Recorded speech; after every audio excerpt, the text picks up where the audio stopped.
आइए आज हम बात करेंगे कि माला में 108 दाने ही क्यों होते हैं। माला हम जपते हैं, प्रत्येक सनातनी व्यक्ति जो है माला जपता है। कलयुग में वैसे तो जप नाम की बड़ी ही महिमा है, ठीक है ना, क्योंकि जितना हो उतना भगवान का नाम ले, कलयुग केवल नाम आधारा। उसी प्रकार जपात सिद्धि जपात सिद्धि जपात सिद्धिर न संशय, क्योंकि जप से तो आप चाहो जैसी सिद्धि प्राप्त कर सकते हो, ठीक है। तो हम सभी सनातनी ये जानते हैं कि माला की बड़ी विशेष महत्वता है। वहीं पर हम ये जानेंगे कि 108 दाने ही क्यों माला में हम 108 दाने ही होते हैं, ऊपर नीचे इसकी संख्या क्यों नहीं होती, तो ये संख्या जानेंगे। आप लोग जानते हो कि ये जो बीच वाला जो स्थान है इसको हम सुमेरु कहते हैं, ठीक है। और यहाँ से हम जब प्रारंभ करते हैं, और जब के विषय मैंने वीडियो बना रखा है कि कैसे जब करना चाहिए, फिर भी बता देता हूँ। हमारी तर्जनी अंगुली जो है वो कभी भी माला का स्पर्श नहीं करती।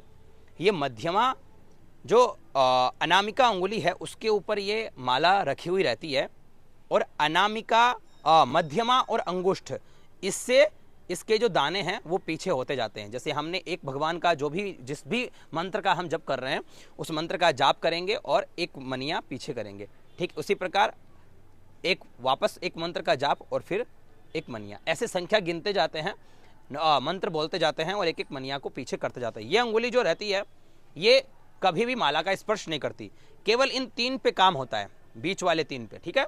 तो ये अनामिका जो छोटी वाली अंगुली के पास में है इसके ऊपर ये माला रहती है। मध्यमा यानी बीच वाली अंगुली और अंगुष्ठ, इनसे जो दाने हैं ना ये पीछे किए जाते हैं, ठीक है। अब बात करते हैं कि माला में जब हम यहाँ से प्रारंभ होते हैं और प्रारंभ होकर के अंत में यहाँ पहुँचते हैं, फिर वापस वहीं से हम प्रारंभ करते हैं। हमें अगर दूसरी माला करनी हो तो वहीं से हम सुमेरु पर्वत का लांघन नहीं करते, है ना, इसका उल्लंघन नहीं करते। तो यहाँ से लेकर के हम जो यहाँ तक माला करते हैं इसका क्या सिद्धांत है, इस सिद्धांत पे बात करते हैं। देखिए, हमारा जो भूमंडल है, नक्षत्र मंडल है, नक्षत्रों की संख्या कितनी है? 27 नक्षत्र और 4 दिशाएं, इनसे जब गुना किया जाता है तो संख्या बनती है कितनी? 108, बराबर 108 संख्या बनेगी।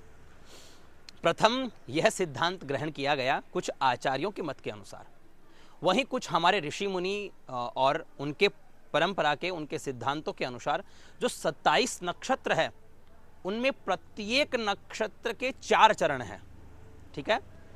जैसे चूचे चोला अश्विनी लीलू लेलो ए भरणी, इस प्रकार से तो एक एक जो नक्षत्र है उसमें 4 पाद होते हैं, 4 चरण होते हैं। तो एक नक्षत्र के 4 चरण, तो आप गुना करिए कितने हुए? 108 संख्या कंप्लीट होती है। 27 नक्षत्र जिनकी भूमिका हमारे जीवन में तो अपार है ही, इस पूरे ब्रह्मांड में अपार है। और ये 27 नक्षत्रों का जो मूल है वहां पर सुमेरु पर्वत स्थित है। ठीक उसी प्रकार यहां भी देखिए, मानिए 27 नक्षत्र है जो कि 4 चरणों में यहाँ पर हमारी माला में पिरोए हुए हैं, और उनका जो मध्यस्थ करने वाला है वो ये सुमेरु है। उसी प्रकार जो ब्रह्मांड के 27 नक्षत्र है उनका जो जहाँ से प्रारंभ और जहाँ अंत होता है वो स्थान भी सुमेरु पर्वत वहाँ पर विद्यमान है।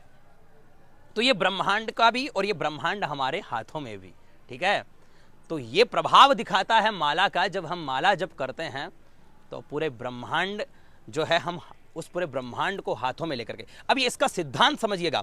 ये जो माला है इसके माध्यम से हम पूरे ब्रह्मांड को, हम जो चाहते हैं, हम जो करने वाले हैं, हमारी जो एनर्जी है उसको हम वहाँ तक पास ऑन करते हैं, वहाँ तक पास करते हैं, और फिर वो एनर्जी हमें कनेक्ट करती है परमात्मा से। देखिए कितना सटीक सिद्धांत है हमारे जो वैज्ञानिक के रूप में रहे हुए हमारे आचार्यों का। जब हम माला का इस प्रकार से 108 मनके की माला से हम जप करते हैं तो ये हमारा ब्रह्मांड से कनेक्ट करवा के और सीधा परमात्मा से हमारा कनेक्शन जोड़ता है। समझ गए? तो जब भी हम माला का जप करते हैं तो इसीलिए जैसे ही माला जब हम प्रारंभ करते हैं तो हम बिल्कुल यहाँ पर शांत होते हुए, स्थिर चित्त होते हुए एक सीधे ब्रह्मांड के माध्यम से परमात्मा तक कनेक्ट होते हैं। जो साधक लोग हैं वो ठीक से इस प्रक्रिया को समझ पाएंगे। ऐसे ही अनेकों प्रकल्प है, अनेकों सिद्धांत है जिनसे हम समझ सकते हैं कि माला में 108 दाने ही क्यों होते हैं।